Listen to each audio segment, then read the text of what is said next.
ಈ ವಿಡಿಯೋದಲ್ಲಿ capital gain exemption ಬಗ್ಗೆ ನೋಡೋಣ. ಈಗ ಯಾವುದೇ ಅಸೆಟ್ ಅಥವಾ ಪ್ರಾಪರ್ಟಿ ನಾವು ಟ್ರಾನ್ಸ್ಫರ್ ಮಾಡಿದಾಗ ಕ್ಯಾಪಿಟಲ್ ಗೇನ್ ಇದು ಕೆಲವೊಂದು ಕೇಸಲ್ಲಿ ಇದು ಎಕ್ಸಂಪ್ಷನ್ ಸಿಗುತ್ತೆ ನಮಗೆ. ಅಂದರೆ ಈಗ ಮೊದಲೇ ಕೇಸಲ್ಲಿ ಸಪೋಸ್ ಈಗ ರೆಸಿಡೆನ್ಷಿಯಲ್ ಹೌಸ್ ನಾವು ಸೇಲ್ ಮಾಡ್ತೀವಿ. ಸೊ ಆ ಬರೋ ಕ್ಯಾಪಿಟಲ್ ಗೇನನ್ನು ಯಾವ ರೀತಿ ನಮಗೆ ಎಕ್ಸಂಪ್ಷನ್ ಸಿಗುತ್ತೆ ಅನ್ನೋದನ್ನು ಸೆಕ್ಷನ್ 54 ನಮಗೆ ಡೀಟೇಲ್ ಆಗಿ ಗೊತ್ತಾಗುತ್ತೆ. ಅದೇ ರೀತಿ ಅಗ್ರಿಕಲ್ಚರ್ ಲ್ಯಾಂಡ್ ಸೇಲ್ ಮಾಡಿದಾಗ ಇದು 54B ಸೆಕ್ಷನ್ ಕವರ್ ಆಗುತ್ತೆ. Next land and building compulsory acquisition. So ಅಂದರೆ ಗೌರ್ಮೆಂಟ್ ಕೆಲವೊಂದು ಪ್ರಾಜೆಕ್ಟ್ ಮಾಡುವಾಗ, ರೋಡ್ ಮಾಡುವಾಗ ಲ್ಯಾಂಡ್ ಅದನ್ನು ಕಂಪಲ್ಸರಿ ಅಕ್ವೈರ್ ಮಾಡಿರುತ್ತೆ. ಸೊ ಆ ಕೇಸಲ್ಲೂ ಕೂಡ ಕ್ಯಾಪಿಟಲ್ ಗೇನ್ ಎಕ್ಸಂಪ್ಷನ್ ಸಿಗುತ್ತೆ under section 54D. Capital gain ನಾವೇನು ಇನ್ವೆಸ್ಟ್ಮೆಂಟ್ ಮಾಡಿದಾಗ, ಕೆಲವೊಂದು ಬಾಂಡಲ್ಲಿ ಇನ್ವೆಸ್ಟ್ಮೆಂಟ್ ಮಾಡಿದಾಗ ಅದು ನಮಗೆ ಸೆಕ್ಷನ್ 54ECಯಲ್ಲಿ ನಮಗೆ ಡಿಡಕ್ಷನ್ ಸಿಗುತ್ತೆ. ದೆನ್ ಕೆಲವೊಂದು ಲಾಂಗ್ ಟರ್ಮ್ ಕ್ಯಾಪಿಟಲ್ ಗೇನ್ ಬಂದಿರುತ್ತೆ. ಅದನ್ನು ನಾವು ಯೂನಿಟ್ಸ್ ಆಫ್ ಸ್ಪೆಸಿಫೈಡ್ ಫಂಡ್ ಅದರಲ್ಲಿ ನಾವೇನಾದರೂ ಇನ್ವೆಸ್ಟ್ಮೆಂಟ್ ಮಾಡಿದ್ವಿ ಅಂದರೆ ಅದು ಕೂಡ ನಮಗೆ ಸೆಕ್ಷನ್ 54EEಯಲ್ಲಿ ನಮಗೆ ಎಕ್ಸಂಪ್ಷನ್ ಸಿಗುತ್ತೆ. ದೆನ್ ಯಾವುದೇ ಪ್ರಾಪರ್ಟಿ ಸೇಲ್ ಮಾಡಿದಾಗ, ಯಾವುದೇ ಅಸೆಟ್ ಸೇಲ್ ಮಾಡಿದಾಗ ನಾವು ಅದನ್ನು ರೆಸಿಡೆನ್ಷಿಯಲ್ ಹೌಸಲ್ಲಿ ಇನ್ವೆಸ್ಟ್ಮೆಂಟ್ ಮಾಡಿದ್ವಿ ಅಂದರೆ ಅದು ನಮಗೆ ಸೆಕ್ಷನ್ 54F ನಮಗೆ ಎಕ್ಸಂಪ್ಷನ್ ಸಿಗುತ್ತೆ. ಸೊ ಇಲ್ಲಿ ನೀವು ಅಬ್ಸರ್ವ್ ಮಾಡ್ಬೋದು ರೆಸಿಡೆನ್ಷಿಯಲ್ ಹೌಸ್. ಸೊ ಇಲ್ಲಿ ಕೂಡ ರೆಸಿಡೆನ್ಷಿಯಲ್ ಹೌಸ್. ಇಲ್ಲಿ ರೆಸಿಡೆನ್ಷಿಯಲ್ ಹೌಸ್ ಸೇಲ್ ಮಾಡಿದಾಗ, ಈಗ ಆಲ್ರೆಡಿ ನಮ್ಮ ಹತ್ರ ರೆಸಿಡೆನ್ಷಿಯಲ್ ಹೌಸ್ ಇರುತ್ತೆ. ಸೊ ಅದನ್ನು ಸೇಲ್ ಮಾಡಿದಾಗ ಬರೋ ಕ್ಯಾಪಿಟಲ್ ಯಾವ ರೀತಿ ಎಕ್ಸಂಪ್ಷನ್ ಅಂತ ಸಿಗುತ್ತೆ.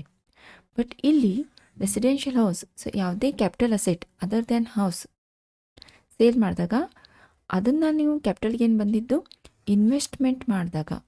ಸೊ ಇಲ್ಲಿ ಇನ್ವೆಸ್ಟ್ಮೆಂಟ್ ಮಾಡಿದಾಗ ರೆಸಿಡೆನ್ಷಿಯಲ್ ಹೌಸ್ ಇನ್ವೆಸ್ಟ್ಮೆಂಟ್ ಮಾಡಿದಾಗ ಸೊ ಇಲ್ಲಿ ನಮಗೆ ಎಕ್ಸಂಪ್ಷನ್ ಸಿಗುತ್ತೆ.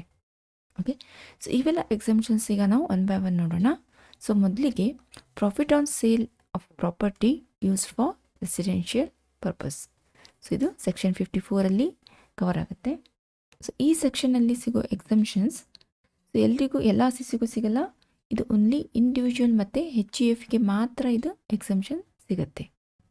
Okay, the eligible assessees are individual and HEF. ಅಂದರೆ ಈ ಎಕ್ಸಂಪ್ಷನ್ಸ್ ಯಾವಾಗ ಸಿಗುತ್ತೆ ಅಂದರೆ ಈಗ ನಿಮ್ಮ ಹತ್ರ ರೆಸಿಡೆನ್ಷಿಯಲ್ ಹೌಸ್ ಇರುತ್ತೆ.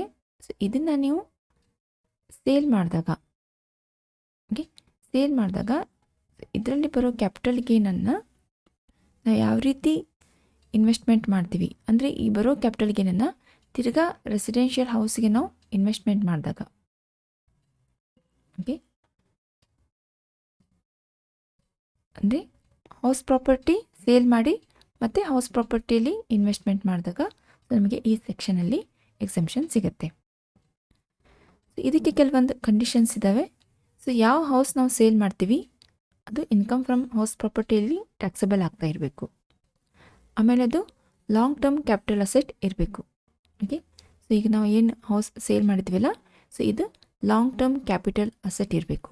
ಅಂದರೆ ಮೋರ್ ದೆನ್ 2 years ಅದನ್ನು ನಾವು ಯೂಸ್ ಮಾಡಿರಬೇಕು, ಪರ್ಚೇಸ್ ಮಾಡಿ ಮೋರ್ ದೆನ್ 2 years ಆಗಿರಬೇಕು. ನೆಕ್ಸ್ಟ್ ಈಗ suppose capital gain 2 crores above ಇತ್ತಂದರೆ ನಾವು 2 ರೆಸಿಡೆನ್ಷಿಯಲ್ ಹೌಸ್ ಪರ್ಚೇಸ್ ಮಾಡ್ಕೋಬೋದು. ಓಕೆ, ಇಲ್ಲಾಂದರೆ 2 ರೆಸಿಡೆನ್ಷಿಯಲ್ ಹೌಸ್ ನಾವು ಕನ್ಸ್ಟ್ರಕ್ಷನ್ ಮಾಡ್ಕೋಬೋದು. ಸೊ ಪರ್ಚೇಸ್ ಮಾಡಬೇಕಂದ್ರೆ ಅದಕ್ಕೆ ಟೈಮ್ ಲಿಮಿಟ್ ಇದೆ.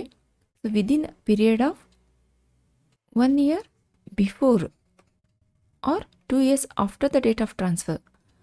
ಅಂದರೆ ನೀವು ಸೇಲ್ ಮಾಡಿದ್ದು 1 ವರ್ಷ ಮುಂಚೆ ಇದನ್ನು ನೀವು ಸೇಲ್ ಮಾಡಿರ್ತೀರ 1 year ಬಿಫೋರ್,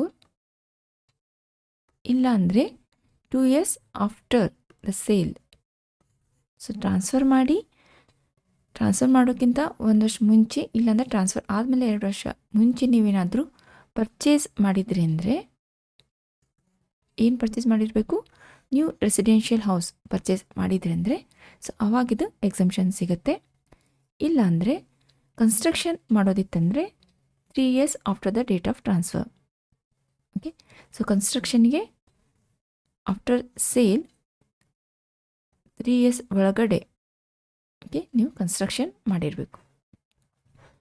ಪರ್ಚೇಸ್ ಮಾಡೋದಿತ್ತಂದರೆ 1 ವರ್ಷ ಮೊದಲು ಅಥವಾ 2 ವರ್ಷ ಆದಮೇಲೆ ನೀವು ಪರ್ಚೇಸ್ ಮಾಡ್ಕೋಬೋದು. ಇಲ್ಲಾಂದರೆ ಕನ್ಸ್ಟ್ರಕ್ಷನ್ಸ್ ಮಾಡೋದಿದ್ದರೆ ಸೇಲಾಗಿ 3 ವರ್ಷ ಒಳಗಡೆ ನೀವು ಕನ್ಸ್ಟ್ರಕ್ಷನ್ ಮಾಡಿದರೆ ಇದು ಎಕ್ಸಂಪ್ಷನ್ ನಿಮಗೆ ಸಿಗುತ್ತೆ. Suppose capital gain exceeds 2 crores. Okay, so ಅವಾಗ only 1 residential house you can purchase or construct. Okay, so ಇಲ್ಲಿ ನೀವು ನೋಟ್ ಮಾಡ್ಬೋದು 2 ಕೋಟಿಗಿಂತ ಜಾಸ್ತಿ ಇತ್ತಂದರೆ 2 ರೆಸಿಡೆನ್ಷಿಯಲ್ ಹೌಸ್ ನಾವು ಪರ್ಚೇಸ್ ಮಾಡ್ಕೋಬೋದು ಅಥವಾ ಕನ್ಸ್ಟ್ರಕ್ಷನ್ ಮಾಡ್ಕೋಬೋದು. 2 ಕೋಟಿಗಿಂತ ಜಾಸ್ತಿ ಆತಂದರೆ only 1 residential house is allowed as a exemption. So ಈಗ ಎಷ್ಟು ನಮಗೆ ಎಕ್ಸಂಪ್ಷನ್ ಸಿಗುತ್ತೆ? ಓಕೆ, ಅಂದರೆ ಕ್ವಾಂಟಮ್ ಆಫ್ ಎಕ್ಸಂಪ್ಷನ್. ಸಪೋಸ್ ನಿಮ್ಮದು ಕ್ಯಾಪಿಟಲ್ ಗೇನ್ 5 lakh ಬಂದಿದೆ.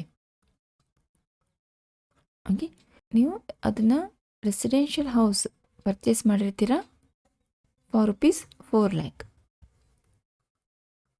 ಸೊ ಇಲ್ಲಿ ಎಕ್ಸಂಪ್ಷನ್ಸ್ ಎಷ್ಟು ಸಿಗುತ್ತೆ ನಿಮಗೆ?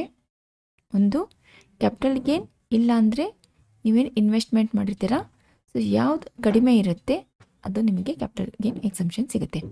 ಅಂದರೆ 4 lakh is allowed as exemption.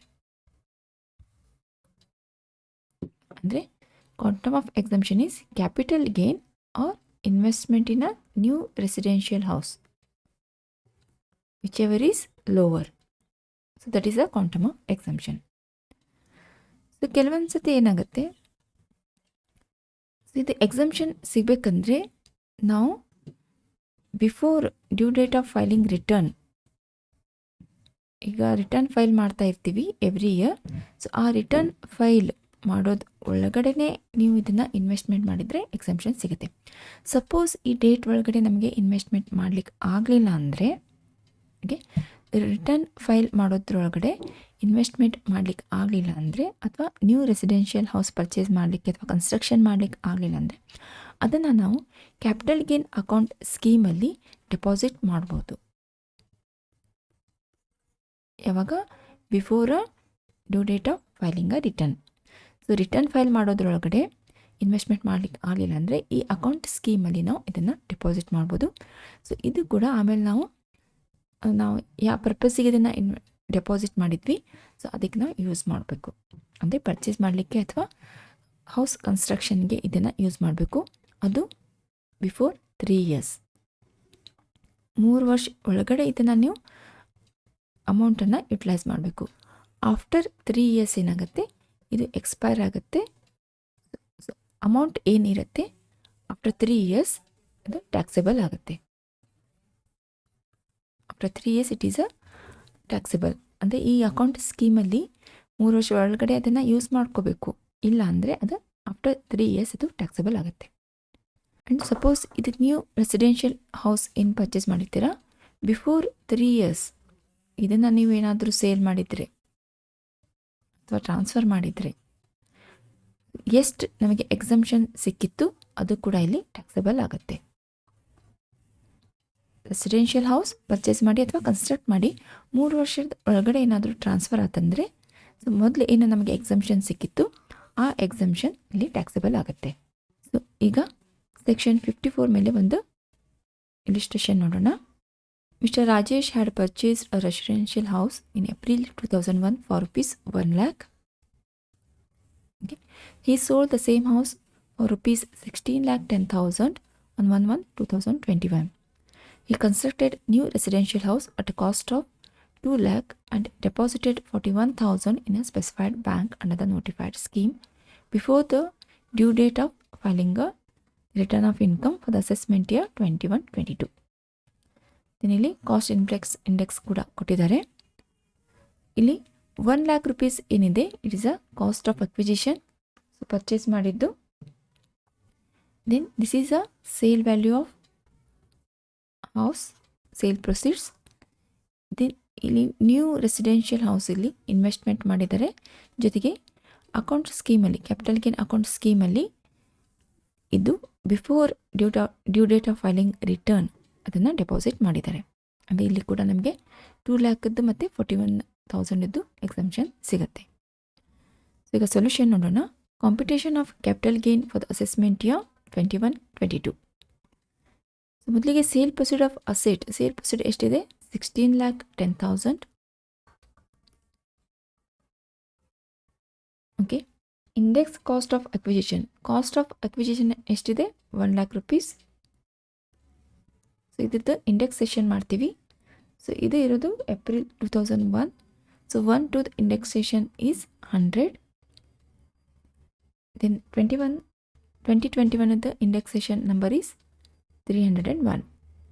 So ಇದನ್ನು ನಾವು ಇಂಡೆಕ್ಸೇಷನ್ ಮಾಡಿದಾಗ ಕ್ಯಾಲ್ಕುಲೇಷನ್ ಮಾಡಿದಾಗ 3,01,000 ಬರ್ತಾ ಇದೆ. ಲಾಂಗ್ ಟರ್ಮ್ ಕ್ಯಾಪಿಟಲ್ ಗೇನ್ 13,09,000 ಬರುತ್ತೆ. So this is the before exemption. ಇದರಲ್ಲಿ ನಮಗೆ ಎಕ್ಸಮ್ಷನ್ ಎಷ್ಟು ಸಿಗುತ್ತೆ ಅಂದರೆ, ಒಂದು cost of a new residential house 2,00,000 rupees. Then 41,000 specified ಬ್ಯಾಂಕಲ್ಲಿ ಇದನ್ನು ಡೆಪಾಸಿಟ್ ಮಾಡಿದ್ದಾರೆ within a due date of filing return. So total ನಮಗೆ 2,41,000 ನಮಗೆ ಎಕ್ಸಮ್ಷನ್ ಸಿಗುತ್ತೆ. ಸೊ ಕ್ಯಾಪಿಟಲ್ ಗೇನ್ ಇರೋದು 13,09,000. ಸೊ ಎಕ್ಸಮ್ಷನ್ ಇರೋದು 2,41,000. ಸೊ ಫುಲ್ ಎಕ್ಸಮ್ಷನ್ ಸಿಗುತ್ತೆ ನಮಗೆ. So taxable capital gain is 10,68,000. Okay. So ಇಷ್ಟು 10,68,000 ಮೇಲೆ ನಾವು ಟ್ಯಾಕ್ಸ್ ಪೇಮೆಂಟ್ ಮಾಡಬೇಕಾಗತ್ತೆ. ಓಕೆ. ಈಗ ಇನ್ನೊಂದು ಪ್ರಾಬ್ಲಮ್ ನೋಡೋಣ. Mister Anand sold his residential house on 1/12/2020 for rupees 10,22,000. ಇದು ಸೇಲ್ ಮಾಡಿದ್ದು ಸೇಲ್ ಕನ್ಸಿಡರೇಷನ್ ಅಥವಾ sale proceeds. Okay. He had purchased it for rupees 1,22,000 in May 2006. This is a cost of acquisition. Then cost index ಕೊಟ್ಟಿದ್ದಾರೆ 67 ಮತ್ತು 2021. Okay. Compute his taxable capital gain for the assessment year 21-22, assuming that he did not purchase or construct any residential house nor deposited in a specified bank or institution. ಇಲ್ಲಿ ಏನು capital gain ಬಂದಿರುತ್ತೆ, ಯಾವುದೇ residential house purchase ಮಾಡಿಲ್ಲ, construction ಮಾಡಿಲ್ಲ, ಮತ್ತು ಅವನು ಯಾವುದೇ specified ಬ್ಯಾಂಕಲ್ಲಿ ಡೆಪಾಸಿಟು ಮಾಡಿಲ್ಲ. ಸೊ ಅಂದರೆ ಇಲ್ಲಿ ಏನು ಎಕ್ಸಮ್ಷನ್ ಸಿಗೋದಿಲ್ಲ. No exemptions available. ನೆಕ್ಸ್ಟ್ ಕೇಸಲ್ಲಿ construct a new residential house costing 7,00,000 rupees within a specified period. So ಇಲ್ಲಿ ಎಕ್ಸಮ್ಷನ್ ಸಿಗುತ್ತೆ. ಸೊ ಕ್ಯಾಪಿಟಲ್ ಗೇನ್ ಎಷ್ಟು ಬಂದಿದೆ ನೋಡಿ. ಇದನ್ನು ಕ್ಯಾಪಿಟಲ್ ಗೇನ್ ಇದಕ್ಕಿಂತ ಜಾಸ್ತಿ ಇದ್ದರೆ ಫುಲ್ ಎಕ್ಸಮ್ಷನ್ ಸಿಗುತ್ತೆ.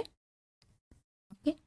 ದೆನ್ ಈ construct a new residential house costing 8,00,000 rupees. ಇಲ್ಲಿ 7,00,000 ಬದಲಾಗಿ 8,00,000 ಏನಾದರೂ ಇನ್ವೆಸ್ಟ್ಮೆಂಟ್ ಮಾಡಿದರೆ ಎಷ್ಟು ಎಕ್ಸಮ್ಷನ್ ಸಿಗುತ್ತೆ, ಅದು ನಾವು ಕ್ಯಾಪಿಟಲ್ ಗೇನ್ ಎಷ್ಟು ಬರುತ್ತೆ ಅದ್ರ ಮೇಲೆ ನಾವು ಡಿಸೈಡ್ ಮಾಡ್ತೀವಿ.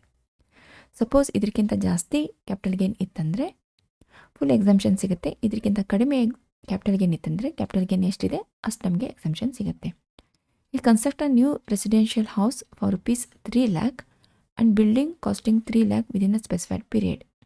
ಸೊ ಇಲ್ಲಿ ಎರಡು ಬಿಲ್ಡಿಂಗಲ್ಲಿ ಇನ್ವೆಸ್ಟ್ಮೆಂಟ್ ಮಾಡಿದ್ದಾರೆ. ಒಂದು ರೆಸಿಡೆನ್ಷಿಯಲ್ಗೆ ಇನ್ವೆಸ್ಟ್ಮೆಂಟ್ ಮಾಡಿದ್ದಾರೆ, ಇನ್ನೊಂದು ಬಿಸ್ನೆಸ್ ಪರ್ಪಸ್ಗೆ ಇನ್ವೆಸ್ಟ್ಮೆಂಟ್ ಮಾಡಿದ್ದಾರೆ. ಸೊ ನಮಗೆ ರೆಸಿಡೆನ್ಷಿಯಲ್ ಹೌಸಲ್ಲಿ ಏನು ಎಕ್ಸಮ್ಷನ್ ಏನು ಇನ್ವೆಸ್ಟ್ಮೆಂಟ್ ಇದೆ ಇದು ನಮಗೆ ಎಕ್ಸಮ್ಷನ್ ಸಿಗುತ್ತೆ. ಬಟ್ ಬಿಸ್ನೆಸ್ ಪರ್ಪಸ್ಗೆ ಏನಿದೆ ಇಲ್ಲಿ ನಮಗೆ ಎಕ್ಸಮ್ಷನ್ ಸಿಗೋದಿಲ್ಲ. ಓಕೆ. ಸೊ ಇದನ್ನು ಯಾವ ರೀತಿ ಸಾಲ್ವ್ ಮಾಡಬೇಕು ನೋಡೋಣ, ಸೊಲ್ಯೂಷನ್ ನೋಡೋಣ. ಸೊ ಫಸ್ಟ್ ಕೇಸಲ್ಲಿ he did not purchase or construct any residential house nor deposited in a specified bank. Sale proceed of the residential house is 10,22,000. Index cost of acquisition. Cost of acquisition 1,22,000 ಇದೆ. ಇದನ್ನು ನಾವು indexation ಮಾಡಬೇಕಾಗತ್ತೆ 1,22,000. So ಇದು purchase ಮಾಡಿದ್ದು May 2006 so 6/7 ಇದ್ದ indexation number is 122 divided by 122 multiplied by 301. ಇದು ಮಾಡಿದಾಗ we will get 3,01,000. Okay. So ಇದನ್ನು ನಾವು ಡಿಡಕ್ಟ್ ಮಾಡಿದಾಗ you will get 7,21,000. ಇಲ್ಲಿ ಎಕ್ಸಮ್ಷನ್ ಏನು ಸಿಗೋದಿಲ್ಲ because he has not at all deposited or invested in a residential house. So full taxable ಏನಿದೆ full capital gain is a taxable. Okay. So full amount capital gain ಏನು ನಾವು ಬಂದಿದೆ full amount taxable ಆಗುತ್ತೆ. ಈಗ second ಕೇಸಲ್ಲಿ 7 lakh rupees ಇದ್ದು residential house construction ಮಾಡಿದಾಗ ಏನು ಆಗುತ್ತೆ ನೋಡೋಣ. Construct a new residential house costing 7 lakh rupees. So ಇಲ್ಲಿ ಕೂಡ sale proceeds 10,22,000. So indexation cost same ಸಿಗುತ್ತೆ ಇಲ್ಲಿ 3,01,000. Okay, then 7,21,000 is a long term capital gain. So ಇದರಲ್ಲಿ ಎಷ್ಟು ಎಕ್ಸಮ್ಷನ್ ಸಿಗುತ್ತಂದರೆ, ಈಗ ರೆಸಿಡೆನ್ಷಿಯಲ್ ಹೌಸ್ ಕನ್ಸ್ಟ್ರಕ್ಷನ್ ಮಾಡಿದ್ದು 7 ಲ್ಯಾಕ್ ರುಪೀಸ್ಗೆ. ಸೊ ಅಂದರೆ ಕ್ಯಾಪಿಟಲ್ ಗೇನ್ಗಿಂತ ಕಡಿಮೆ ಇದೆ. ಸೊ ಇಲ್ಲಿ ನಿಮಗೆ ಫುಲ್ ಅಮೌಂಟ್ ಇಲ್ಲಿ ನಮಗೆ ಎಕ್ಸಮ್ಷನ್ ಸಿಗುತ್ತೆ. So taxable is only 21,000. ಇಲ್ಲಿ 21,000 ನಮಗೆ ಟ್ಯಾಕ್ಸಬಲ್ ಕ್ಯಾಪಿಟಲ್ ಗೇನ್. ಸೊ ಇಲ್ಲಿ ಫುಲ್ ಅಮೌಂಟ್ ನಮಗೆ ಇಲ್ಲಿ ಎಕ್ಸಮ್ಷನ್ ಸಿಗುತ್ತೆ ಅಂಡರ್ ಸೆಕ್ಷನ್ 54. ನೆಕ್ಸ್ಟ್ ಥರ್ಡ್ ಕೇಸಲ್ಲಿ ಸೊ ರೆಸಿಡೆನ್ಷಿಯಲ್ ಹೌಸ್ ಕನ್ಸ್ಟ್ರಕ್ಷನ್ ಮಾಡಿದ್ದು ಫಾರ್ ₹8 ಲ್ಯಾಕ್. ಸೊ ಆವಾಗ ಎಷ್ಟು ಎಕ್ಸಮ್ಷನ್ ಸಿಗುತ್ತೆ ನೋಡೋಣ. Same sale proceeds 10,22,000. Index cost of acquisition is 3,01,000. So ಇಲ್ಲಿ 7,21,000 is a long term capital gain. ಇಲ್ಲಿ ಎಕ್ಸಮ್ಷನ್ ಎಷ್ಟು ಸಿಗುತ್ತೆ ಅಂದರೆ, ಕ್ಯಾಪಿಟಲ್ ಗೇನ್ ಇರೋದೇ 7,21,000, ಬಟ್ ಇಲ್ಲಿ ಇನ್ವೆಸ್ಟ್ಮೆಂಟ್ ಮಾಡಿದ್ದು 8 ಲ್ಯಾಕ್ ರುಪೀಸ್. ಅಂದರೆ ನಮಗೆ ಕ್ಯಾಪಿಟಲ್ ಗೇನ್ ಎಷ್ಟಿದೆ ಅಷ್ಟು ನಮಗೆ ಎಕ್ಸಮ್ಷನ್ ಸಿಗುತ್ತೆ 7,21,000. ಇನ್ವೆಸ್ಟ್ಮೆಂಟ್ ಜಾಸ್ತಿ ಇದೆ ಇಲ್ಲಿ, ಸೊ ಅದಕ್ಕೆ ನಮಗೆ ಅಪ್ ಟು ಕ್ಯಾಪಿಟಲ್ ಗೇನ್ ಅಷ್ಟೇ ಎಕ್ಸಮ್ಷನ್ ಸಿಗುತ್ತೆ. ಸೊ ಇಲ್ಲಿ taxable capital gain is nil. So next ಕೇಸಲ್ಲಿ ಒಂದು ರೆಸಿಡೆನ್ಷಿಯಲ್ ಹೌಸ್ ಕನ್ಸ್ಟ್ರಕ್ಷನ್ ಮಾಡಿದ್ದಾರೆ, ಇನ್ನೊಂದು ಕಮರ್ಷಿಯಲ್ ಬಿಲ್ಡಿಂಗ್ ಕನ್ಸ್ಟ್ರಕ್ಷನ್ ಮಾಡಿದಾಗ ಎಷ್ಟು ಎಕ್ಸಮ್ಷನ್ ಸಿಗುತ್ತೆ ನೋಡೋಣ. So 10,22,000 is a sale proceed. Indexation is 3,01,000. So ಟ್ಯಾಕ್ಸಬಲ್ಲಿ ಲಾಂಗ್ ಟರ್ಮ್ ಕ್ಯಾಪಿಟಲ್ ಗೇನ್ 7,21,000 ಬರುತ್ತೆ. ಇಲ್ಲಿ ಎಕ್ಸಮ್ಷನ್ ಸಿಗುತ್ತೆ ನಮಗೆ ಓನ್ಲಿ ರೆಸಿಡೆನ್ಷಿಯಲ್ ಹೌಸ್ ಕನ್ಸ್ಟ್ರಕ್ಷನ್ ಮಾಡಿದ್ದು ಅಷ್ಟೇ ನಮಗೆ ಎಕ್ಸಮ್ಷನ್ ಸಿಗುತ್ತೆ 3 lakh rupees. Commercial building construction ಮಾಡಿದ್ದಕ್ಕೆ ಎಕ್ಸಮ್ಷನ್ ಸಿಗೋದಿಲ್ಲ. So taxable capital gain is 4,21,000. Okay, so ಇಲ್ಲಿ ನೋಟ್ ಕೂಡ ಇಲ್ಲಿ ಬರೆದಿದ್ದೀನಿ. Only cost of new residential house is exempt. Building constructed or purchase other than residential purpose is not allowable for exemption. So commercial ಇದ್ದರೆ ಯಾವುದೇ exemption ಸಿಗೋದಿಲ್ಲ, only for residential ಹೌಸ್ಗೆ ಮಾತ್ರ ಇದು exemption ಸಿಗುತ್ತೆ. ನೆಕ್ಸ್ಟ್ ವಿಡಿಯೋದಲ್ಲಿ ಇನ್ನೂ ಕೆಲವೊಂದು ಪ್ರಾಬ್ಲಮ್ಸ್ ನೋಡೋಣ. ಅಲ್ಲಿವರೆಗೂ ಇದನ್ನು ಚೆನ್ನಾಗಿ ಪ್ರಾಕ್ಟೀಸ್ ಮಾಡಿ.